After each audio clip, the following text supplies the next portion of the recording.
Hi, Claire. How are things going? Well, thanks. I just got back from a cruise to Mexico. That sounds great. I was looking at your chart, and it looks like you're ready now to go forward with breast reconstruction. That's right, Doc. I think I'm ready to take this next step. Claire, I noticed from your health history that you smoke cigarettes. Are you currently smoking? Well, yes. I've been smoking for 15 years now, and I've been doing just fine. My smoking had nothing to do with my breast cancer. Well, Claire, you're here today because you're considering breast reconstruction.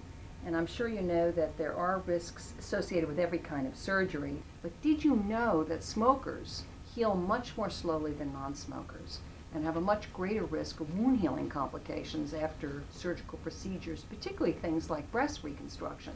It really is best for your health and your recovery and the success of the surgery if you quit smoking.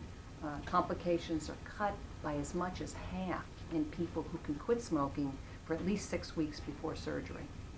Jeez, I've been through a lot recently with the chemotherapy and the mastectomy, and I definitely don't want to contribute to any complications with my healing and recovery. But do I have to quit smoking now? I've tried to cut back, and I have, but I don't think I'm ready to quit completely right now. I've been through a lot of stress at work and everything. Maybe in a few months.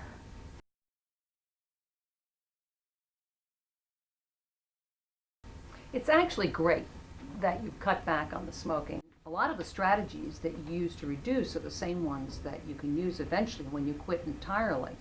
However, what I'm hearing from you is that you're really not ready right now to completely stop.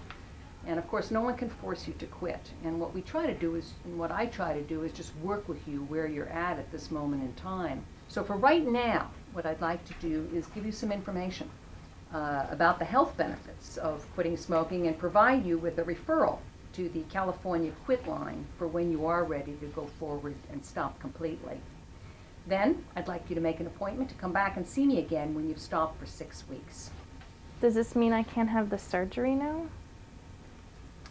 Yeah, really for your health and your recovery, it's best that you wait until you're completely smoke-free before we do the surgery. The reason for this is that smoking injures the small blood vessels and their lining cells, which are called endothelial cells, and it makes them more leaky and more permeable to things like lipids and some of the blood components. There are also toxic substances that are released from cigarette smoke, and they're really like industrial solvents. There are things like acetaldehyde and nicotine. All of them affect wound healing. So I don't want you to have complications that we don't need to have. Actually, that would just bring more stress into your life. So as a current smoker, you're really not a candidate for surgery right now. Okay. I was a little bit worried about having the surgery right now with everything at work.